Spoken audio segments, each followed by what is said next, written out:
Sam,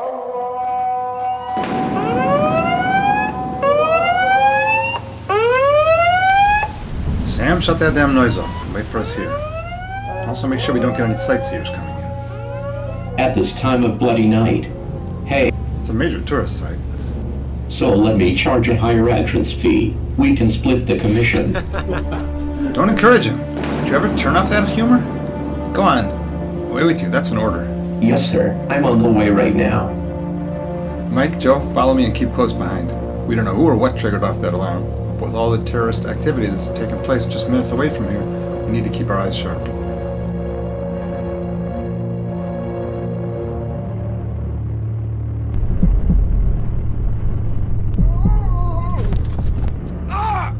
Mike, are you okay?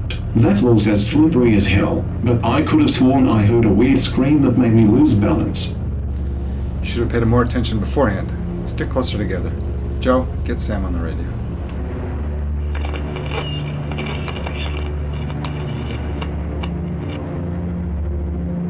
Not picking up a bloody thing. That's because we're too deep underground. Mike, pass me the light.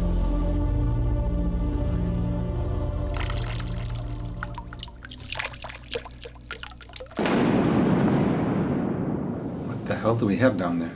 Look by that pool.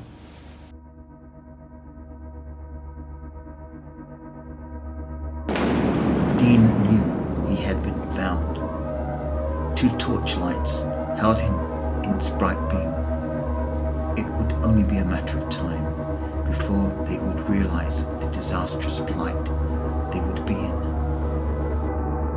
This gives me the creeps. Sir, do we have to go on? And you, Mike? You feel the same way as Joe? I agree with him. There's something unnatural about this. Rubbish. I don't believe in all that kind of talk. It's only in your imagination. Come on, you have a duty to perform. Let's find out what's down there.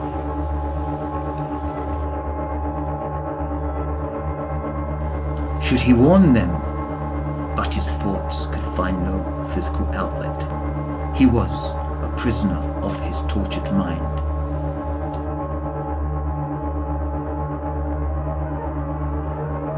What's happening? Someone? Anyone? This is crazy. Where are you? You're both disappearing on me. Dean raised his eyes through the mist as he saw three shapes merging together and then just as quickly separated as they entered the vortex. Dean clearly saw the parallel tracks they continued on towards him. They had not realized that for them it was too late. His eyes grew weary. His thoughts drifted off back into the safety of another time. Well, look who's here. I thought you weren't coming. Nigel's BMW broke down, so I ended up taking a taxi. Oh, I see. Well, put your coat over there and grab a drink. Good idea. Dean Bork was not exactly a social animal and was a bit out of place at this gathering. Although stick him in a field with archaeological remains and he was in his element. That's not to say that his rugged good looks did not attract attention. Oh darling, you look absolutely gorgeous. I heard you're going to be an explorer looking for the Ark of the Covenant. Does that mean you get to wear a large brown leather hat and carry a long whip? Ooh, I hope you aren't thinking of practicing your lashes on me. Oh, that's only in box office movies. I'm afraid my stuff is rather boring. What brings you here? I didn't know that you enjoyed coming to these events.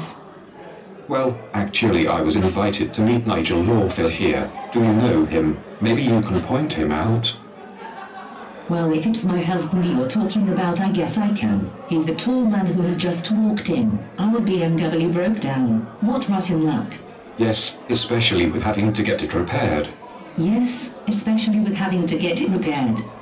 Oh, you innocent lamb. No, it's rotten luck that it was fixed so fast, just as I was getting to talk with you. Excuse me while I mingle with some of our other guests. I'm sure Nigel has plenty to talk with you about. Dean, thanks for joining us. I know you like getting to the point quickly, so here it is. My company is producing a documentary movie called Trail of the Ark. It will be set in the Middle East. We would like you to be our main consultant, actually stationed there. That sounds like an enormous project. I'm not sure I can handle that just by myself. Don't worry, we will send out one of our junior experts to work with you. She will look after all the movie production needs and will be your liaison person. Well, I guess you're going to need time to think about it. Here, take this envelope. It has all the remuneration details. Must go now. My poor suffering wife is heading this way. Nigel? Yes, I would like another drink. I'm beginning to feel just a teeny weeny bit tipsy. Dean, excuse me a minute. There goes Nigel looking for his wife. Unless...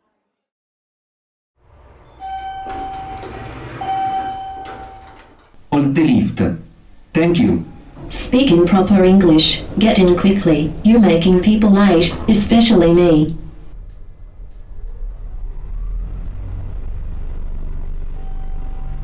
Hello, can you help me? I'm new around here. Where's the personnel department? I'm way late for an appointment. Oh, by the way, I'm Moira and I'm Irish, which probably explains why I get lost in your city so much. It will be wonderful to work together. You stupid girl. If you're late, you should certainly not be stopping me and wasting time. I'm an executive here, and haven't time to be chatting with juniors. Oh, Sharon, there you are. Please take a seat. Thank you, sir. Is this about my review? In a way, you could say that. Look, I'll make it simple. How can I put this delicately? I know you did well at film school, but making movies is also about knowing and getting along with people, to get the best out of them. And of course you must know that I do. Have you seen how I relate to others? Yes. Yes, I have, and you would do well finding out for yourself how others find you. I guess so, but maybe not. I find this confusing. I thought I was doing well. Look, I'm not going to pretend. The fact is that you are still very much a junior here and have much to learn if you're going to cut the grade. Do I make myself clear? Look, Sharon, you understand the delicate position I'm in here. I've known your father for many years and promised him that I would take care of you in our company, ever since the accident. You mean the murder? My brother was deliberately killed, and that was what caused my father's decline in health and their divorce. I will find the killer, no matter what name he uses today. He will surely face justice for what he did to Tom. Look, Sharon, let's not go down that track. I've called you in to discuss a project that requires a bright young lady, and it will provide a steep learning curve and a fast track into a more senior role. Now, what say we change direction a little and discuss this instead? But beforehand, let's get one thing clear. This is primarily a liaison position, and you will therefore be on equal footing with the consultant in the project I'm going to tell you about. Sir? Not now, Brian. And please close the door after you. Now, where was I?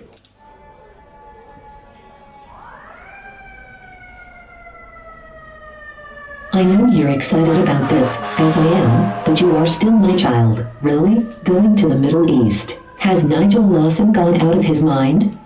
Mother, please don't make it any harder on me than what it is. Can't you be happy for me, for a change? I've already said that. That's unfair, Sharon. It's just that. Look, Mother, we know we're talking about Tom. It also hit me hard as well. Anyway, it will only be for a short time, and it's not just the Middle East, it's Israel, a modern Western country. I know, sweet. Just give me time to get used to it.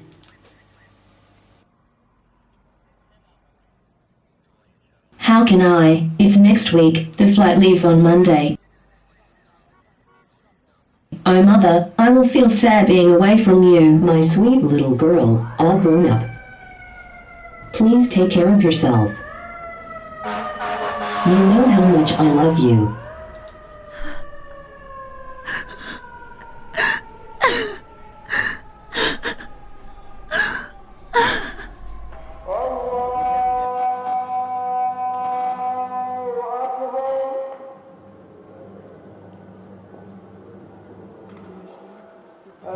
Stevens residence, sounds of a struggle on the phone and the phone was disconnected. 653 on Lower Apartment 606. Oh, 10-4. 732. 32. Ah, Levine, come in. As you know, I'm putting you in charge of this investigation. We had to let Mr. Borak go, as there really isn't any explanation that would not make us look like total fools. So, what's your take on it?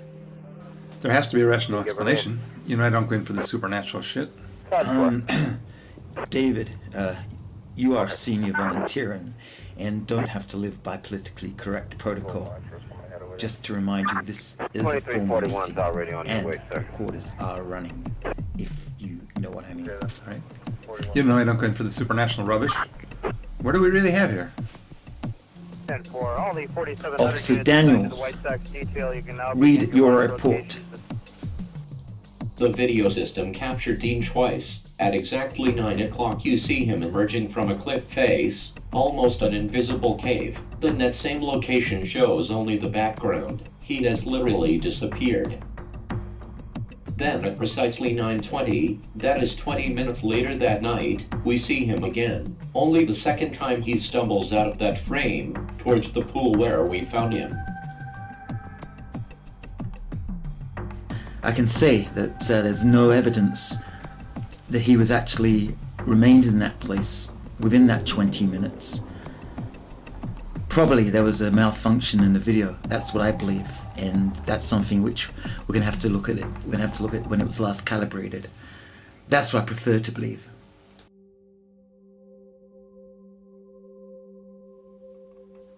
So, we also know that a female body was allegedly seen floating in a pool at a convent. It's at least a 15-minute walk between our cave and that convent. Their same video system captured her image, as well as a possible, and I repeat, a possible image of Dean Borak beside that body. Did I fail to mention that? Did I fail to mention that the CCTV recording in the convent pointed to 10 past 9 that same night? Yes, but... No buts! The patrol that went to that convent failed to see any body in that pool, or evidence of one other than the poor resolution images that were captured on the video.